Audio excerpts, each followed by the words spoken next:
Can one love authentically? In this podcast, I want to discuss whether or not authentic love is possible. I begin by delving into love's possessive qualities. In section 14 of Book 1 of The Gay Science, Nietzsche critiques not only romantic love, but love in many of its manifestations, or rather, greed in many of its manifestations. He describes our love for our neighbours as merely a craving for property, our love for knowledge a craving for the new. He asserts even the most beautiful of landscapes are often unsure of our love after hosting us for some time. As Schopenhauer stated, possession takes away the charm. Nietzsche states, possession diminishes the possession. Nietzsche sees the equatability of love and of greed most strongly in love's romantic form.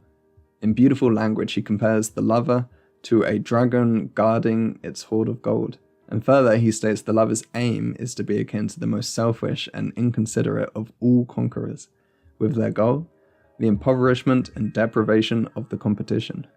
What he is referring to here is our desire to possess our partner absolutely, so that no other quote-unquote competitors have a chance. In other words, our desire to eliminate loss.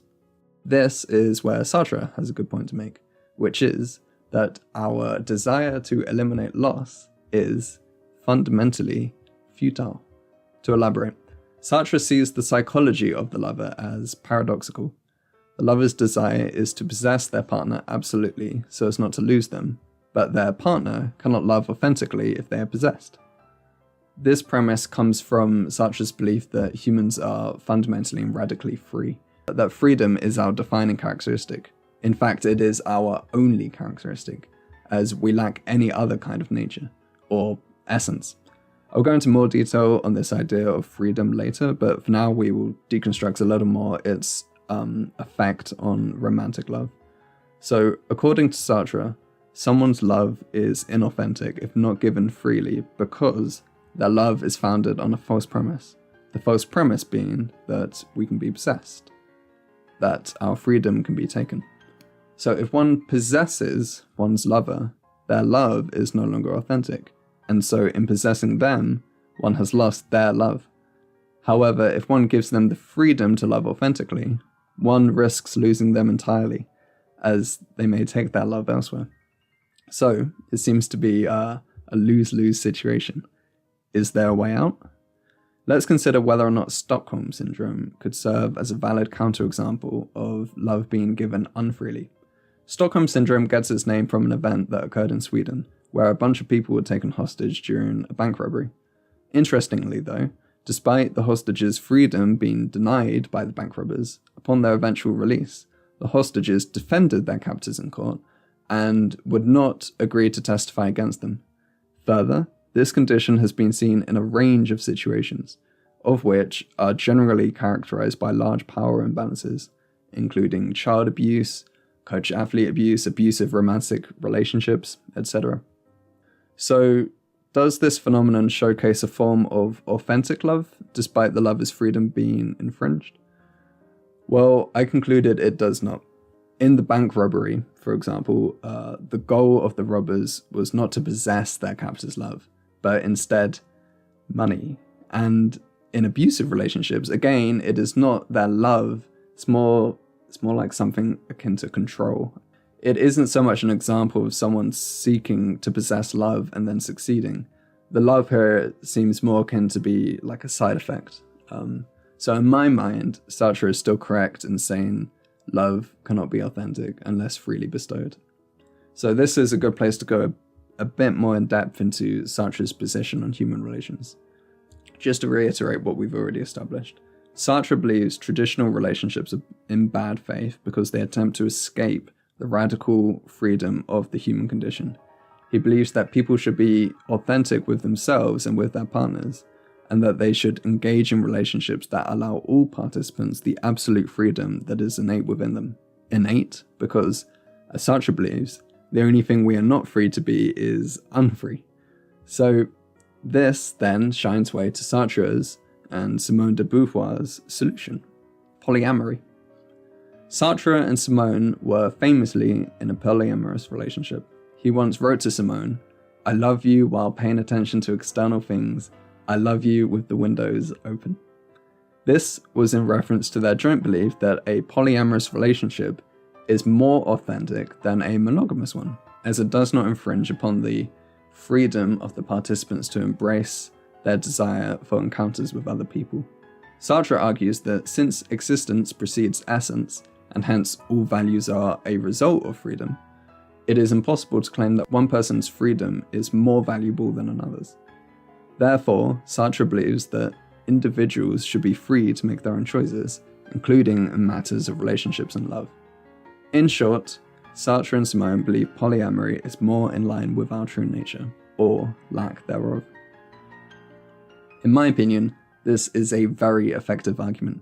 If the human condition is characterized by an innately radical freedom, and polyamorous relationships avoid infringing upon this freedom, then a polyamorous relationship is surely more in line with the human condition. It's very persuasive. But it's worth asking, does polyamory work in practice? Unfortunately, the sociological evidence indicates it may not. Firstly, polyamorous relationships tend to be less stable than monogamous relationships, as they often involve complex dynamics that can lead to feelings of jealousy, competition, and inequality among the individuals involved. The literature shows that children are raised better in monogamous households than polyamorous ones, as they're more stable. Secondly, if society embraced polyamory over monogamy, there could be negative consequences for adults as well. The logic is as follows. Due to higher reproductive costs, women are more selective than men, since they have to make reproduction worth it by choosing the best possible mate. And in a polyamorous society, all of the highly attractive men who would otherwise be unavailable are now back on the market. The result of this, then, is that you would expect to see a minority of men with a majority of women, and a majority of men who may have had partners in a monogamous society, well, they become single. The problem here is, well, aside from the fact that a lot of the men are going to be unhappy about this, is that, as shown in Robert J. Sampson's paper, Does Marriage Reduce Crime?, single men are actually more likely to commit crime than married men. So, with an increase in single men, there may be an increase in crime. While this evidence is all very persuasive, it would be good to also approach the issue from a philosophical standpoint rather than a sociological one. So, to my mind, it seems Sartre's criticism is flawed. I feel there is an implicit premise that permeates his critique, that the point of a romantic relationship is to provide some kind of happiness to the relationship's participants, as if the relationship is an end in of itself. I feel this because it seems his criticism is entirely orientated around the dynamic between the two lovers and how to conduct themselves to gain as much as possible.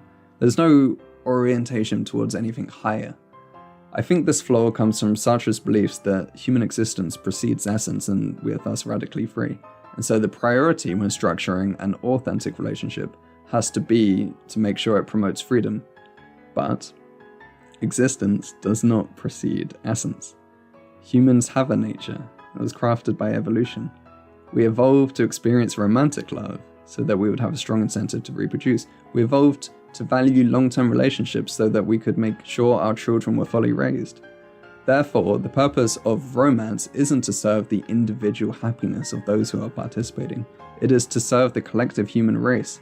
Relationships are fundamentally altruistic. The nature of a romantic relationship is of individual participants sacrificing themselves for the benefit of the collective. If you submit that the relationship is driven by an urge that primarily benefits the collective, and then embrace it regardless, you are, by definition, acting altruistically. And then you can begin to act out this altruism in other ways, cooperatively. Instead of the enemy being your partner in the ways in which they possess you, or you possess them, a new common enemy may be created. That is, the problems of the family, of the community, of the country, and finally, of the world. This altruistic reframing of the romantic enterprise is more authentic as it is more in line with our true essence, not as radically free agents, but as servants of humanity and of the process of evolution. Finally, I want to end with a quote by Nietzsche that at least semi-elucidates my point. Here and there on earth, there is probably a kind of continuation of love in which this greedy desire of two people for each other gives way to a new desire and greed, a shared, higher thirst for an ideal above them. But who knows such love? Who has experienced it? Its true name is friendship.